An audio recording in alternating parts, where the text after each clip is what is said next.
नमस्कार, माझे नाव आहे सौ अवंतिका हेमंत कदम। माझी शाळा आहे कुमुद विद्या मंदिर, यशवंतराव चव्हाण महाराष्ट्र मुक्त विद्यापीठ, नाशिक अंतर्गत शालेय व्यवस्थापन पदविका P10 म्हणजेच डिप्लोमा इन एज्युकेशन हा अभ्यासक्रम आहे। त्यातील 114 म्हणजेच 114 कार्यालयीन व्यवस्थापन या विषयाची माहिती पाहूया। निवृत्ती वेतन, कागदपत्रे, प्रास्ताविक। निवृत्तीनंतर पुढे चालू राहणारे वेतन म्हणजे निवृत्ती वेतन होय। सेवकाच्या वृद्धापकाळासाठी शासनाने केलेली पैशांची तरतूद म्हणजे निवृत्ती वेतन। पूर्वी सेवकाने शासनाची सेवा इमाने इतबारे केलेली असते, म्हणून तो किंवा ती निवृत्त झाल्यानंतर त्याच्या किंवा तिच्या उर्वरित आयुष्यात व त्याच्या किंवा तिच्या मागे कुटुंबियांना काही प्रमाणात आर्थिक सहाय्य देण्याची शासनाची योजना आहे, तिला निवृत्ती वेतन असे म्हणतात।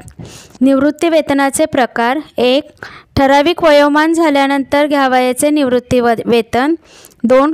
पूर्ण सेवा म्हणजे ठराविक वय होईपर्यंत पूर्ण सेवा झाल्यास घ्यावयाचे निवृत्ती वेतन। 3. 30 वर्षाची पात्र सेवा झाल्यानंतर घ्यावयाचे निवृत्ती वेतन। 4. 20 वर्षाची सेवा झाल्यानंतर निवृत्ती वेतन घेता येते, त्याला स्वेच्छा निवृत्ती वेतन असे म्हणतात। 5. जेव्हा कर्मचारी महामंडळ, स्वायत्त संस्था किंवा स्थानिक स्वराज्य संस्था यामध्ये सामावून घेतला जातो त्यावेळी त्याला घ्यावयाचे निवृत्ती वेतन। 6. आजारपणामुळे घ्यावयाचे लागलेले निवृत्ती वेतन। पुढील मुद्दा आहे पेन्शन कसे तयार करण्याबाबतच्या सूचना।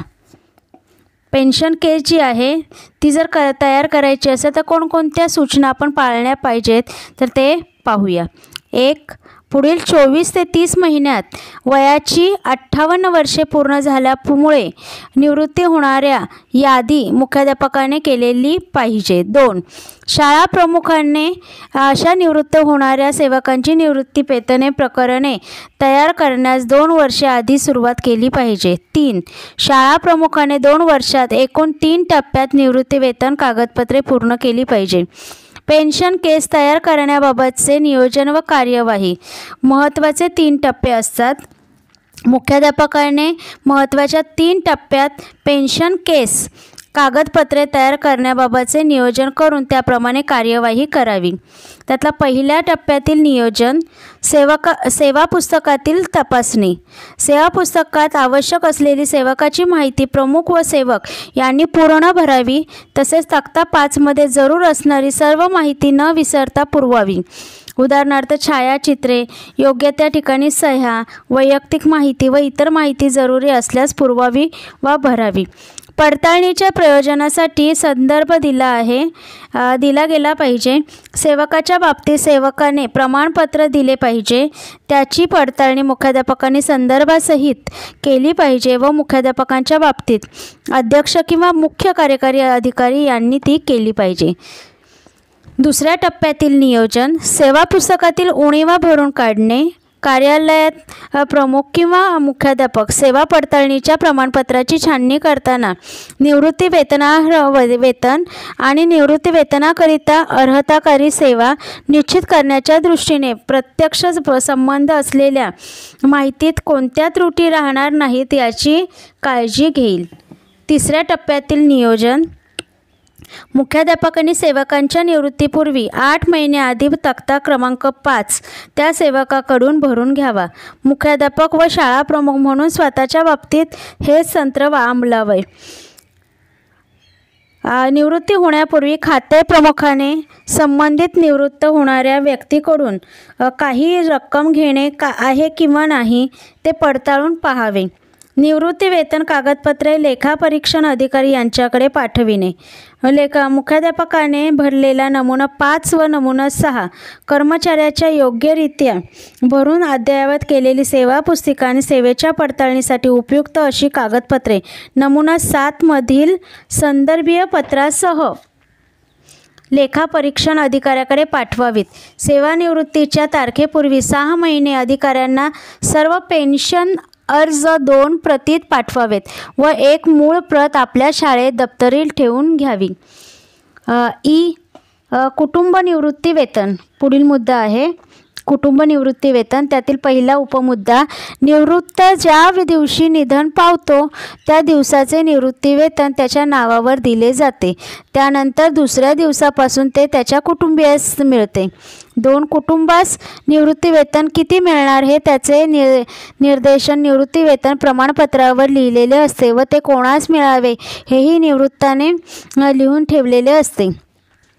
3 निवृत्ताच्या निधनाबद्दलची माहिती ताबडतोब बँकेस व त्या जिल्ह्याच्या कोषागार कार्यालयास द्यावी. 4 निधन पावलेल्या व्यक्तीच्या मृत्यूचा अधिकृत दाखला उदाहरणार्थ ग्रामपंचायत, नगरपालिका, महानगरपालिका यांकडून घेऊन तो जमा करावा.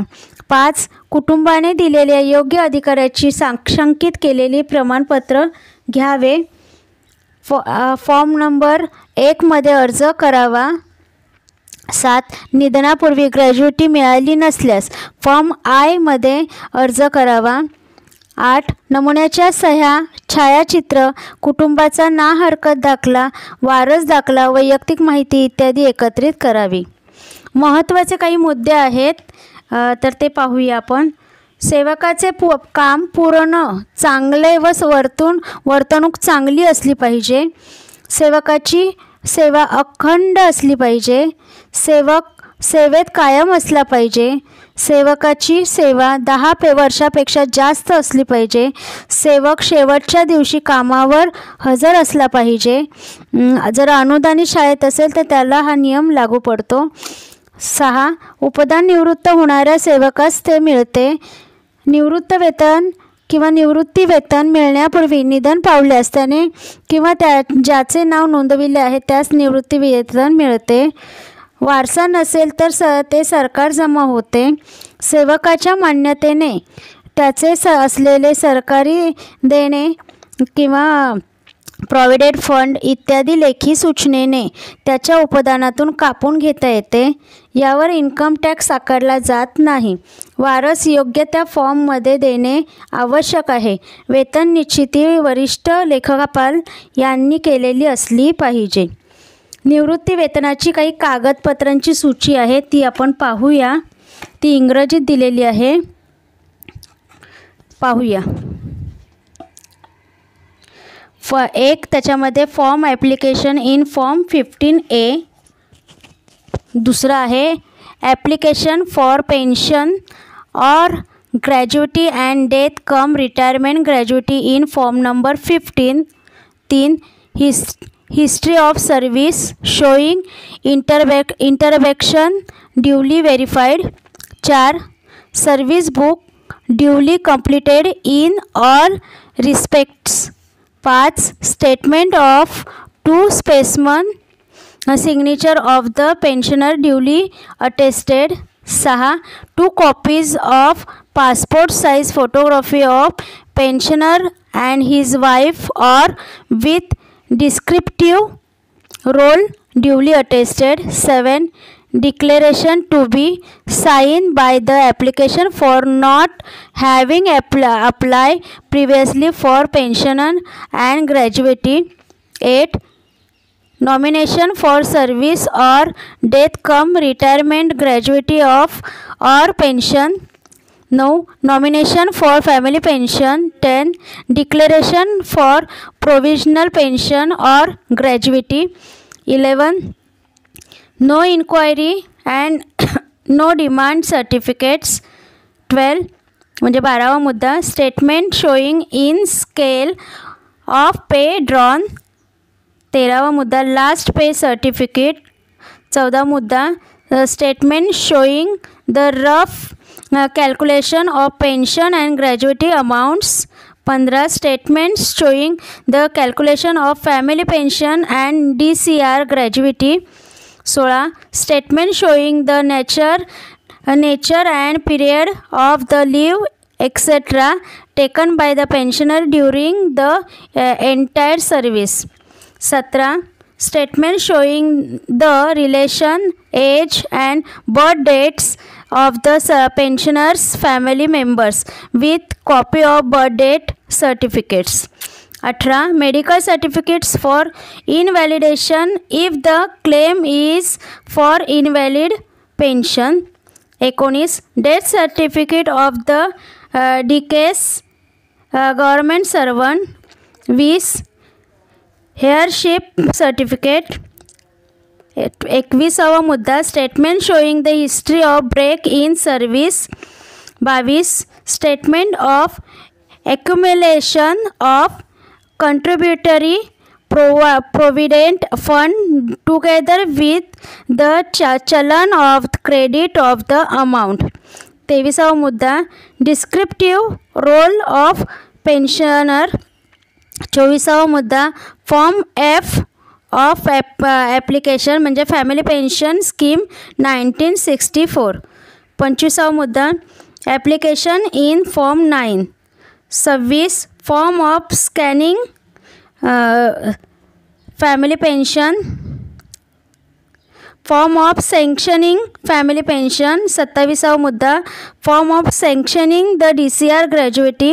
28 verification certificate of service record. इतके कागदपत्र तुम्हाला वेतन पत्रकाच्या निवृत्ती वेतनाची कागदपत्रे आवश्यक असतात. मुख्याध्यापकांनी करावयाची कार्यवाही. वरील सर्व कागदपत्र प्राप्त होताच किंवा तयार होताच ती तपासून 2 आठवड्यांच्या आत शिक्षणाधिकारी किंवा शिक्षण निरीक्षक यांच्याकडे सादर करावीत. 2 शिक्षणाधिकारी किंवा शिक्षण निरीक्षक व शिक्षण उपसंचालक हे प्राप्त झालेली कागदपत्रे तपासून शक्य तितक्या लवकर महालेखापाल यांच्याकडे मंजुरीकरिता पाठवितात. 3 महालेखापाल निवृत्ती वेतन मंजूर करून तसे संबंधितांना कळवितात. 4 या कालावधीत निवृत्त सेवकाने त्याच्या नावाने स्टेट बँकेत किंवा कोणत्याही राष्ट्रीयकृत बँकेत खाते उघडणे आवश्यक आहे. ही सूचना मुख्याध्यापकांनी निवृत्ती वेतनधारकास द्यावी. पेन्शन मंजूर झालेल्याचे आदेश व पत्र आल्यानंतर ते पेन्शन किंवा ते पत्र जिल्हा कोषागारात जाऊन दाखवावे.